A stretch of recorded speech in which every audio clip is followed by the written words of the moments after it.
All right, guys. Hey, Corey bought lunch today. I got lunch for us. I got some healthy salads. You did. What place is this? This is Sweet Green. Sweet Green. Sweet Green. So Nice. got some healthy salads right here. Oh, Tomato, chicken, lettuce, all that good stuff. She's got Lots some of really good veggies. stuff, veggies in that one. So Okay, we're just gonna dig in.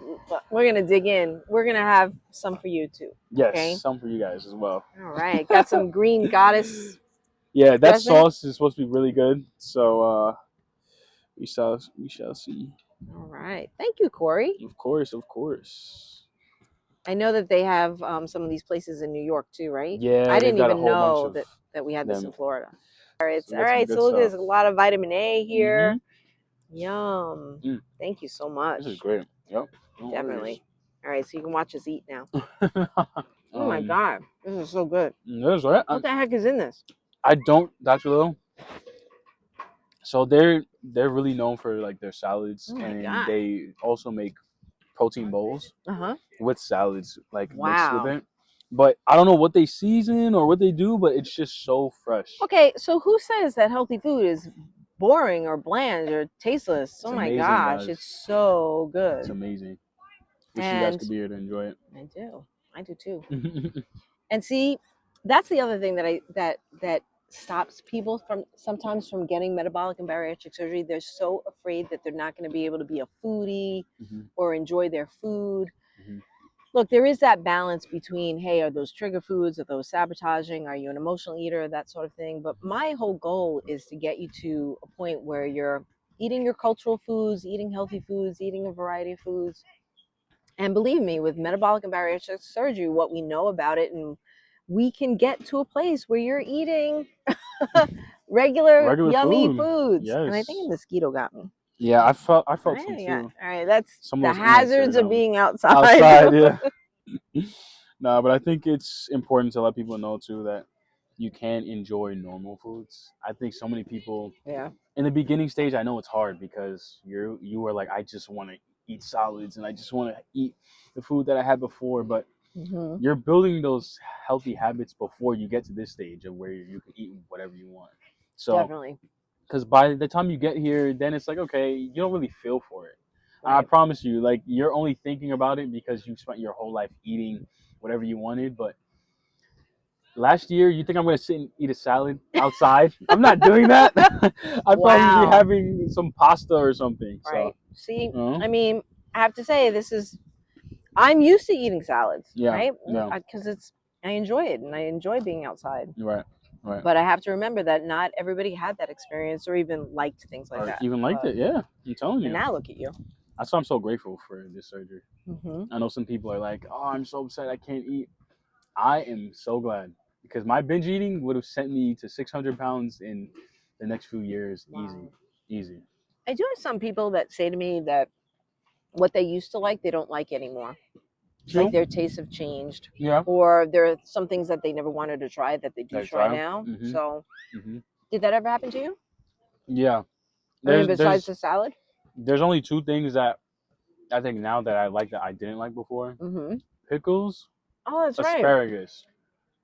Wow. I never liked asparagus. And then all of a sudden I was like, let me try it because they keep saying your taste buds change after surgery. I tried it and I was like, wow. See? What have I been missing out on? So your whole world opens up. Yep. That's awesome. So you get a different palate now. That's really great. So what do you feel about as a patient with bariatric surgery? I know that there are a lot of products out there, and you know the food industry has really responded both in a positive way. We'll keep this positive. But I think sometimes it gets very confusing because now there's still a lot of processed things, food bars, things like that. And I wanted you guys to eat whole foods, like real foods. So I think there's a time and place definitely for supplements and treats and things like that. And, but now I'm seeing like protein Pop-Tarts. Yes, protein chips. Protein this, protein that. So it gives patients the illusion that they're eating something healthy, when in essence, you might have to rethink that a little bit. Are you still reading food labels?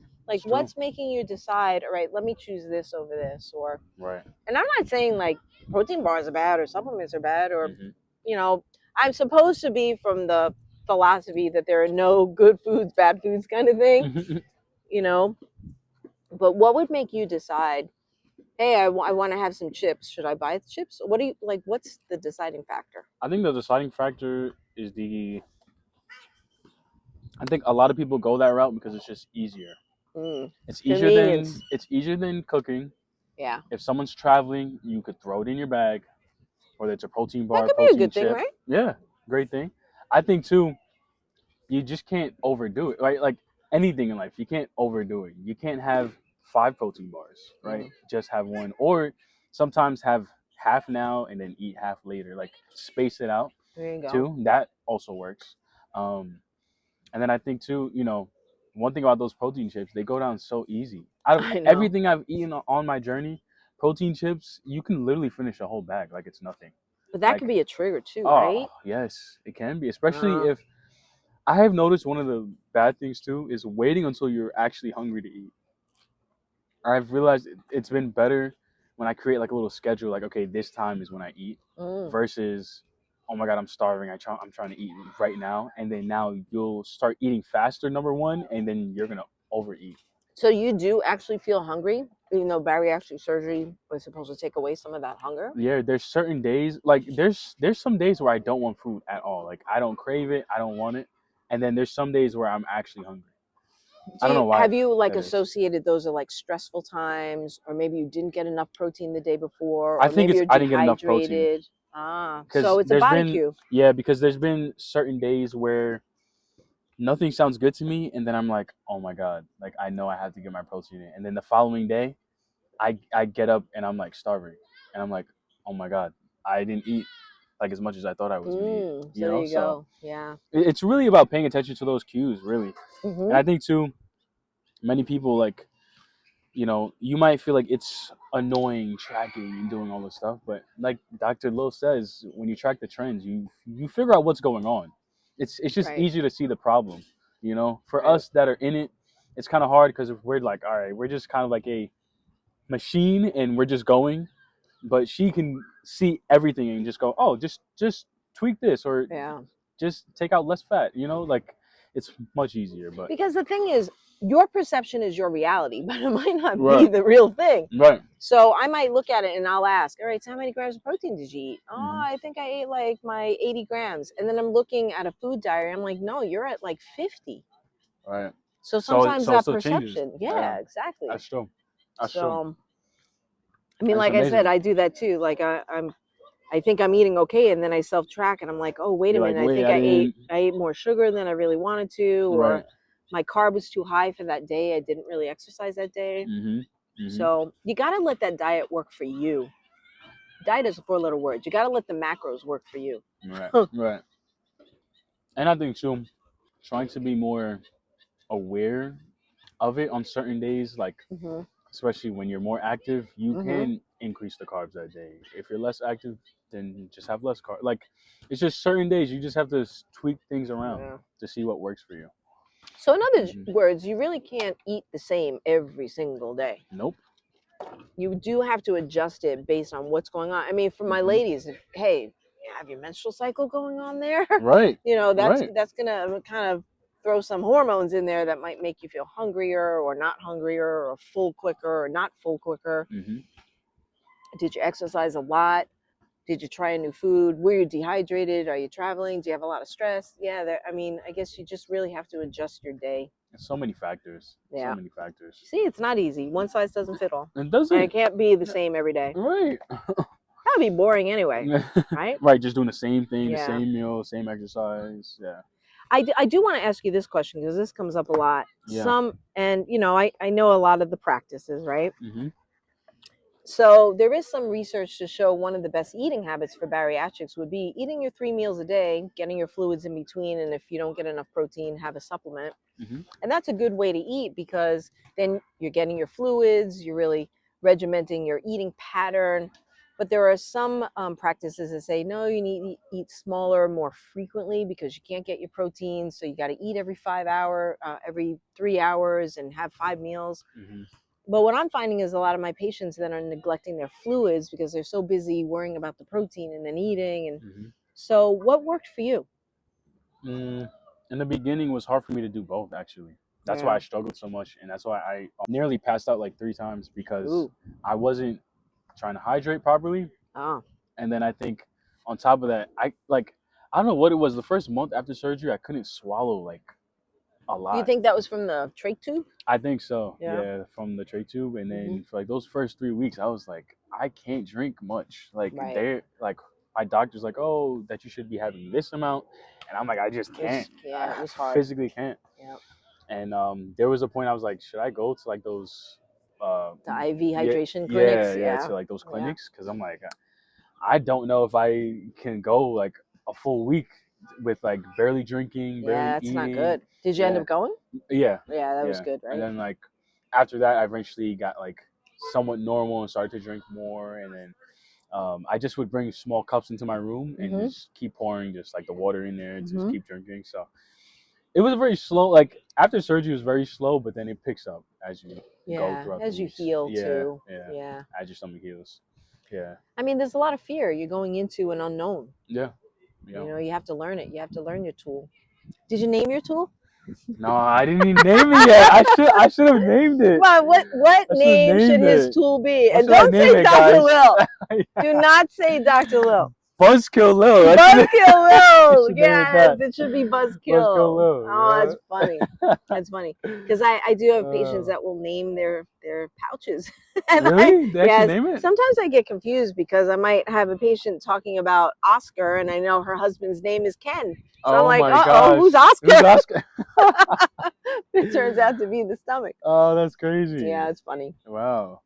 But yeah, as far as the meals thing, I think people should just eat when they feel like they're ready to. Well, the thing is, the cues, but then you need the cues might not be there. The cues might not be there. That's also the thing too. And in different stages of people's journey. Yeah. It's that's different. something that we dietitians, we can't come to a consensus. I mean, there are some programs that say, look, eat 5 small meals a day, and I'm saying no, eat 3 meals a day. I don't know if one is better than the other. Again, you know yourself the best.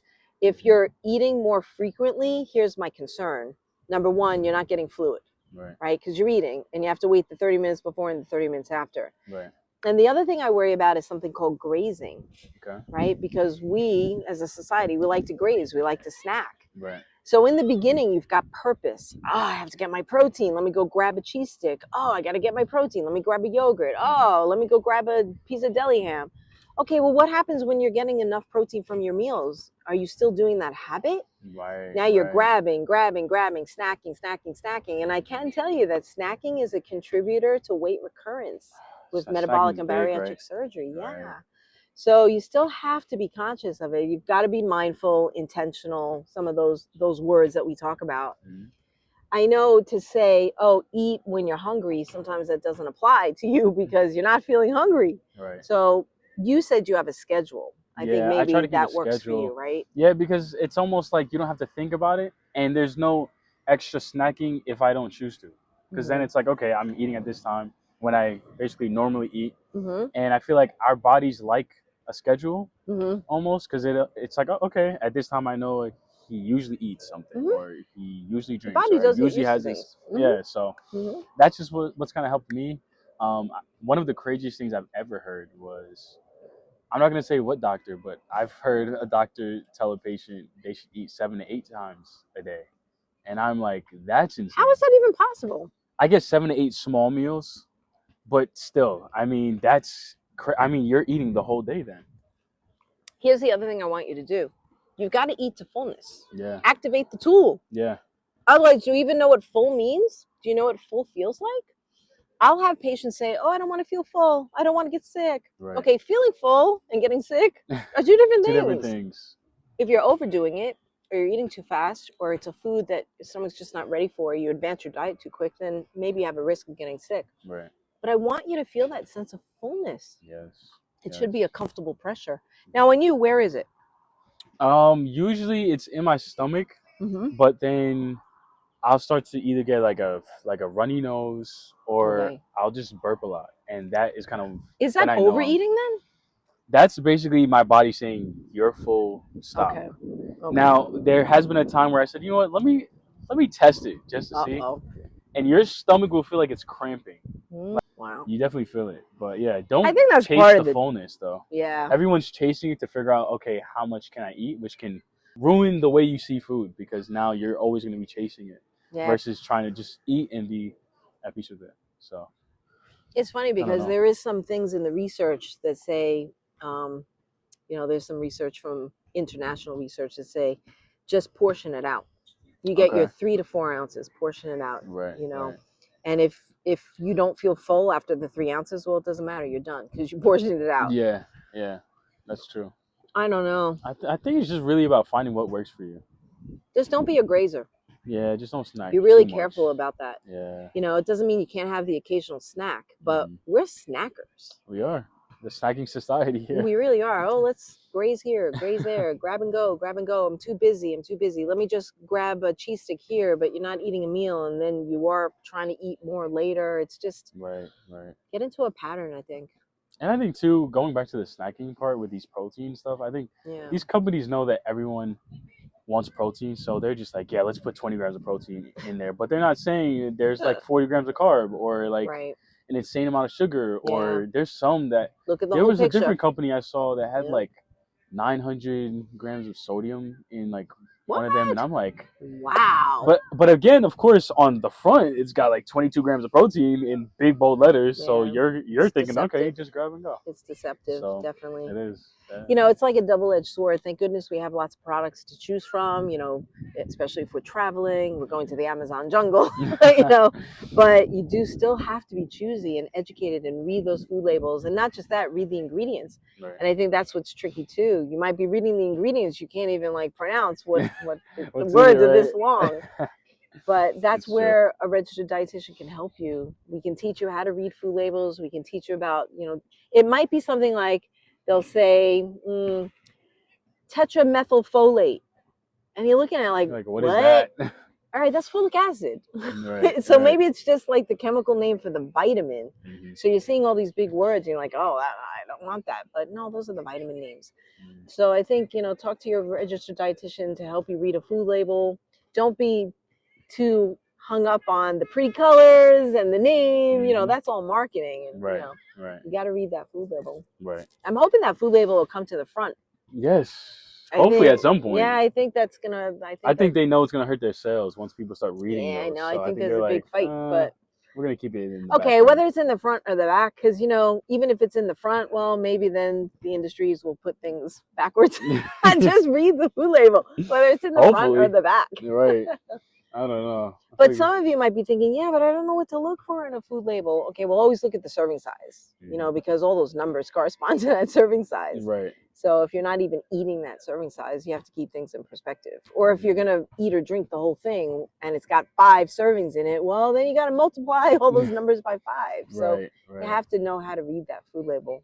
They kind of make it I don't know who they are, but whoever they are, it's a little tricky. Yeah. But I think that's important too, because many of us have never read food labels. So I think now this is a whole new way of life that you have to now train your brain to be like, okay, let me actually read it. Let me know what are the 5 things I should look for, serving size. Well, I'll give you some tips there. I would say, definitely look at your serving size for sure. You want to capture protein. So I know you're all looking at your protein. Now, remember, the whole thing with the total carb is you want a product that has high fiber, because fiber is indigestible. So it drives down that carb number.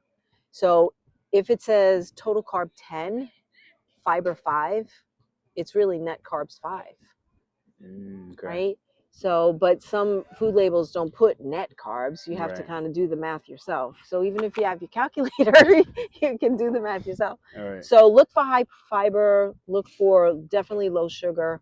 I look for products that have single digit sugars. So if they're double digits, I don't care what it is, whether it's yogurt, bread, cereal, whatever, single digit sugars.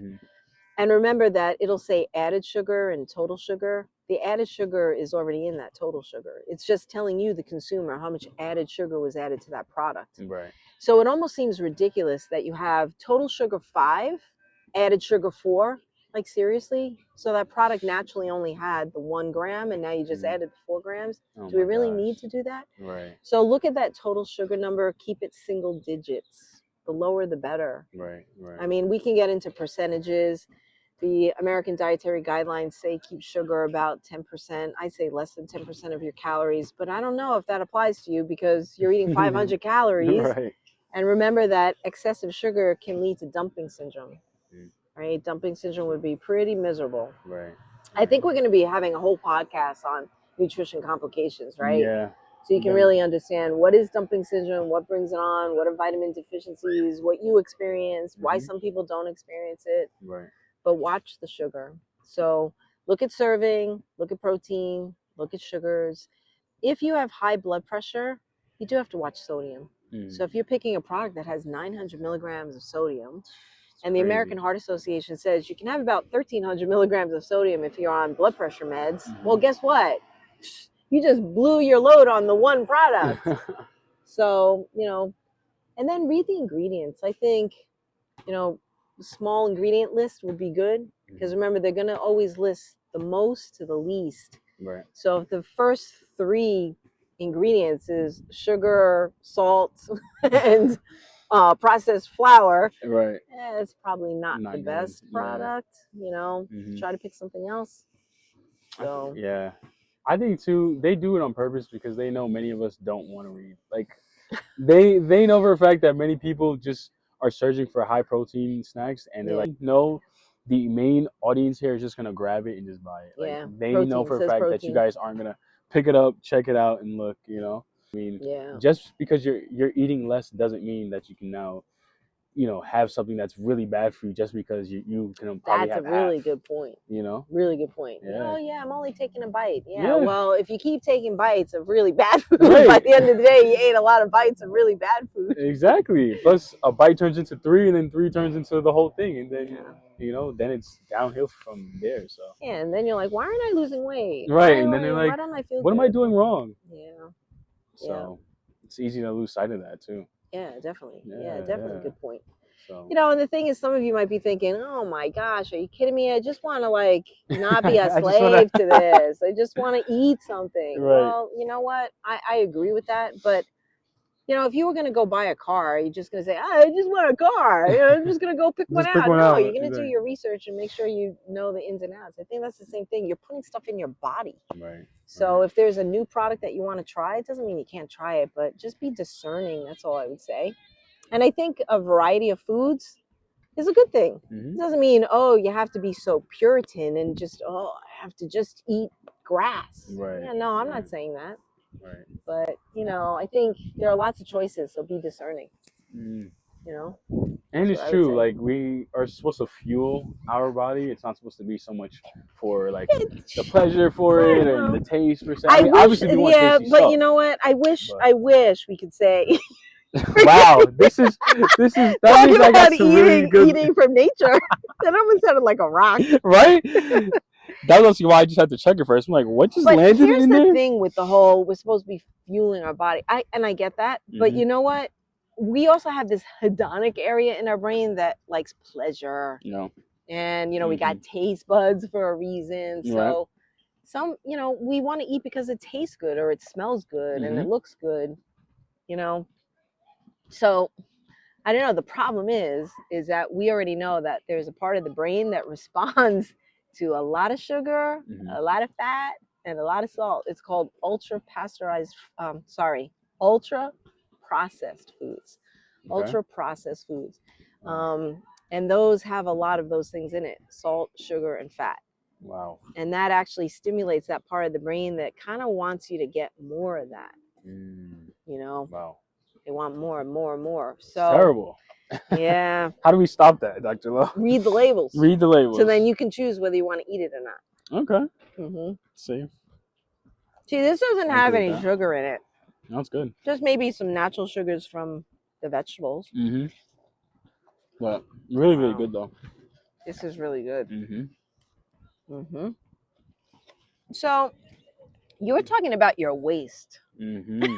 My waist getting Waist smaller. meaning the waist, not waist like toilet waste. That's a different topic. Yeah. Your So, waist is getting smaller, huh? my waist is getting Oh smaller. my god. The scale has went from 200.8 to 200.3. So, I mean, it's not going down like crazy, but inches are coming off. Mm-hmm. And what I realized was that I needed some dress pants because I'm going to be traveling again for work in a couple weeks.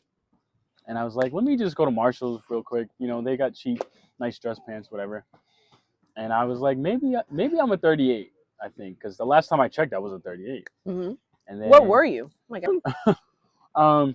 yeah. So my highest was a 52, and You were at 52 waist? yeah, yeah, So then you thought you were at 38?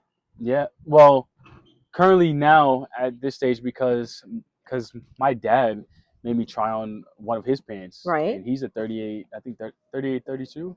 Right. So I was like, okay, if I can fit that, then I got to be a 38. Mm-hmm. So then I went in the store, and then all of a sudden I tried them on, and they fell down. And then I'm like, okay, Wow. maybe I'm a little smaller. So then I went to the 36s, and then I tried the 36, 32, and then that seemed just kind of long, but it fit really good. So I said, let me do 36, 30, and that's perfect size. And Wow. I haven't been this small since I don't know when, honestly, but probably years. 36 waist. Yeah. Let me just tell you. So I know we get fixated on the number on the scale, right? We want to be a certain weight. But you know what? I want you to be fixated with your waist measurement. And this is for guys and girls. Because what Corey just did was reduce his risk of weight-related conditions because he's decreased his visceral fat. I know you guys have heard about, the apple shape and the pear shape, and there's an avocado shape now too. So when you have a larger waist, that means you have a lot of visceral fat, and that visceral fat is sitting on your organs, your heart, your gallbladder, your liver, your intestines, and that's going to lead to a lot of problems, health-related issues, diabetes, metabolic syndrome, et cetera, et cetera. So for guys, we want your waist to be at 40 or less. 40 or less, okay. 40 or less. Ladies, we want you to be at 35 or less. Okay. Okay. So maybe instead of getting so fixated on, I want to be 200 pounds on the scale. I want to be 150 pounds on the scale. How about, I want to be a 36 waist. Right. That's awesome. I swear. And that is I think awesome. that's what makes me enjoy the process more because I think I'm focusing now on losing inches versus just paying attention to the scale. I think Love that. because it's very easy to become obsessed with the scale as you're losing a lot of weight because you get so excited. You're like, wait, I just lost like 20, 30 pounds in the last 2 or 3 months. And it's like, oh my God. And it's a high that you're riding. Yeah. And then it's like when you get close to your goal weight, now you have to physically measure and say, wow, like, am I losing inches? Because sometimes the scale is just going to stay the same. You might increase your workout or you might have the perfect diet, but sometimes it might just stay the same. And then I see patients like sabotage themselves because they're getting depressed about it. And I'm like, but wait a minute, but you're going to the gym, you're eating right, you're changing your body composition. There's nothing bad here. Right, right. So I think, I don't know, switching that paradigm of That's thinking so a little true that bit. you brought that up. I feel like a lot of people are doing that too. They're so in their head about, well, if I'm doing everything right, isn't the scale supposed to go down? And it's like, that's not always the case. That's not how it always has to be. I mean, of course, that's the way that we want it to be. I mean, what if you're building muscle? Right. I mean, when you step on a scale, all that is measuring mass, right? Right. So you've got bone, skin, fat, muscle. So if you're stepping on it and it's 150 pounds, well, 150 pounds of what? Right. Is it muscle, bone, skin? What is it? So that's why I think body composition scales are certainly very important. If you're really going to use a scale, use a body composition scale to get more numbers. Yes. 100%. Or do body measurements. If you're afraid that you're going to get so caught up with those kinds of scales and numbers, do body measurements. Yes. I'm telling you, it's like there's so many times that I've probably stalled for like 3 or 4 weeks. Right. And then as soon as you measure your waist, your chest, your arms, you're like, wait, it's getting smaller. So that means everything I'm doing is working. Yes. I just am only going based off the scale. Right. But then when you measure, you're like, wait, that's okay. I'm doing what I'm supposed to. Right. So. I think a lot too is we're still coming off of that whole weight stigma.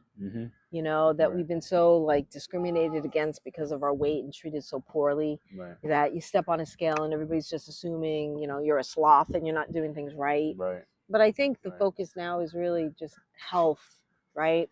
What is your waist size? What is your waist to hip ratio? Mhm. You know, some of these other ways to assess your health. Mhm. Because I've also had very large patients that have no health problems. Wow. They have none. Yeah. You know, and I'm not just talking about, you know, 10 pounds over. I'm talking about 200, 300 pounds over. Mhm. It doesn't mean that they'll stay that way. The risk is high that they'll develop some sort of issue. Right. But we can't judge health just No. by the size of a Mhm. person, right? You can't. But we can look at body measurements and body fat. It's excessive body fat that can cause illness, that weight-related condition, Mhm. metabolic syndrome, especially when it's in your abdominal area. Right. When you're an apple, when your body is like an apple, Right. that's Right. actually more harmful. When you just hold everything Yeah. right there. Yeah. That I makes honestly me never thought I'd cry. get under a 40. That I just never makes thought me I'd get cry. under a 40 ever, like in life. That's Even at the beginning of my weight loss journey, going through this after surgery, I'd still go in the big and tall section because I was so Yeah. accustomed to shopping there, getting the biggest size, going for my 4X shirt, like, you know. So Do you see a thinner guy? Like when you look in the mirror? yeah, definitely see, yeah. Like now I'm not so much in my head about, oh, I still see the same old big guy. I do have days where I'll put on something and it doesn't, like I feel big, but psychologically now I know I am smaller. Mm-hmm. So I don't think I'm playing the body dysmorphia card. I think it's just now it's we all want to look a certain way, and because you don't look that way, you think you're bigger than like you are. So I think that's something I've been trying to work on. It's like, okay, I'm not where I want to be, but I'm also proud of all the progress that I've made. But it's just those certain days that you'll have where you'll just see a guy who is bigger, Right. but physically no, like, Right. or two, filming too. Like there's times where I think that I look big, and I'll just take a little clip. I and look then I'm 10 like, pounds heavier. no, that's not true. I Like do. I really? do. You Yes. think so? That's what they say Oh, right. in media and stuff. Like Right. the camera will put The 10 camera pounds put on 10 you. pounds, right? Yeah, All definitely. right. Yeah. I'm feeling self-conscious now, doctor. I gotta like hide the Why gut do you think over I'm here. wearing black? We have to try to get as close to the camera as possible. We're doing everything right. Right? We're having salads. Come on. You just like walked over here. We got our steps in. Too funny. Oh my gosh. It's crazy. Really interesting though. But congratulations, Corey. I mean, Thank you. as a provider, that makes me so excited. Notice how I just kind of glossed over your weight. Mm-hmm. I got so excited when she told me about your waist measurement. That's like very cool. Yeah. And I'm telling you, there's research to back that up. Mm-hmm. Okay, so we won't get into like a whole academic research study, but I'm telling you, your waist measurement, your waist to hip ratio, really, really important numbers to look at. Yeah. BMI, okay, BMI I know is important, but not so much as you're losing the weight. I really want you to focus on your body composition. So important. Right. Yeah, that's awesome. Body comp is the best thing when you're trying to now structure how you want your body to look.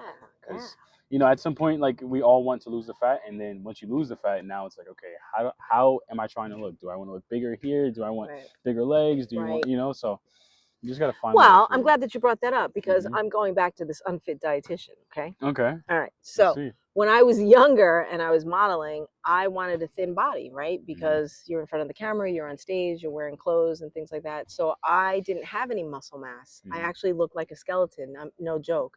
I was like skin and bones. But I still thought, oh, I look pretty good. But I was younger then, right? Now that I'm older, I think it's important for me to have more muscle mass just because you lose muscle really quick. Definitely as you get older, you're going to naturally lose it. But God forbid I get sick and I don't have any like muscle to really keep me healthy. That wouldn't be good. So the body type that I personally want now as an older female is something where I'm more solid. Like I want to be able to walk and feel my muscles contract. That's sexy to me now. When I was in my 20s, it wasn't so much. I wanted to just be really, really thin. And I'm not judging people that want to do that. Hey, everybody wants their own body type. But for me personally, as long as my body fat is within normal, You know, that's a good thing. I want to keep my body fat normal, and then I play around with my muscle mass. Right. So, you know, do you want the pit bull? I have to compare it to You dogs. have to. Come on. You know, do you want the greyhound body or do you want the pit bull body? Mm-hmm. You know, I don't think one is better than the other, Right. really. Right. I think as long as your body fat is within normal, then you play around with your muscle mass. And again, for me, I want more muscle mass. Which is always better anyway. I think many of us, we put in our head that we have to be skinny, but it's okay to have muscle. Like, don't what think does you're that gonna mean, look skinny? What does skinny mean? I don't know, because everyone Skinny. has their own interpretation of what they think skinny is, and then I think a lot of the guys obviously are all trying to get bigger because they don't want to be like, you know, skin flabby and you know, trying to have that hanging skin. And then I think it's harder for a lot of the other women because there's some of the women I have noticed, the ones in the gym or doing some type of like CrossFit or something with weights, they all love building muscle. Love that. The ones who are just walking, running, hiking, they're more into like staying skinny because they enjoy feeling light.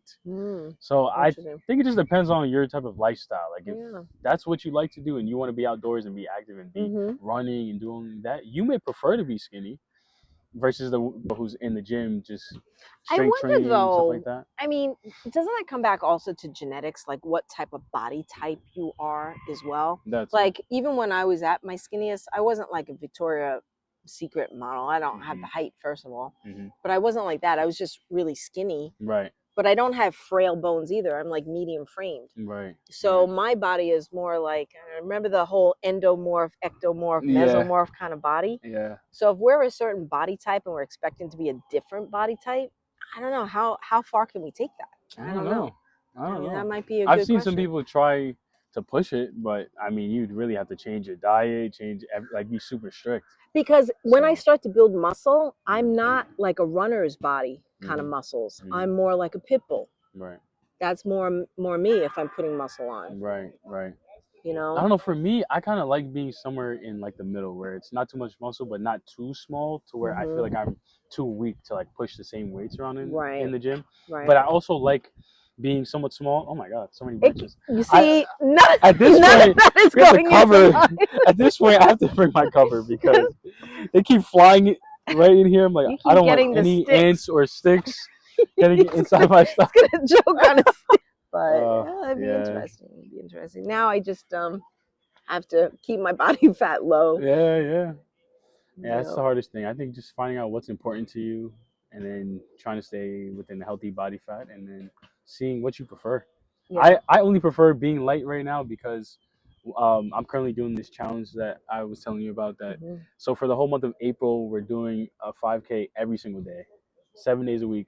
You're running 3 miles. It's a lot on the body, so it's up to anyone who wants to join and do it. But we've been doing it, and we finish on Tuesday, which will make about 160 miles in total. Wow, that's awesome. For the whole month. So even just thinking about that, I just was like, how did I go from being a couch potato to running 160 miles within a month?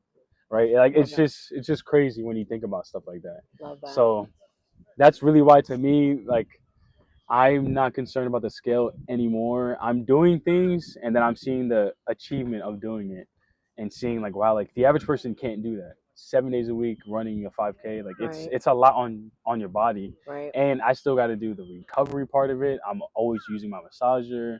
I ice. I have a heating pad because I don't think I could have gotten through it if I didn't try to heal properly every day. Right. So, Right. you know, well, you got to heal correctly because physical activity can hurt you if you don't know what you're doing. Yeah, if you don't know what you're doing, taking care of yourself. So, and it can also set you back too, because there's some people that try to go really hard and then they get hurt and now they're out for like a month. You know? And I can tell you get injuries; they come back to haunt you as you get older.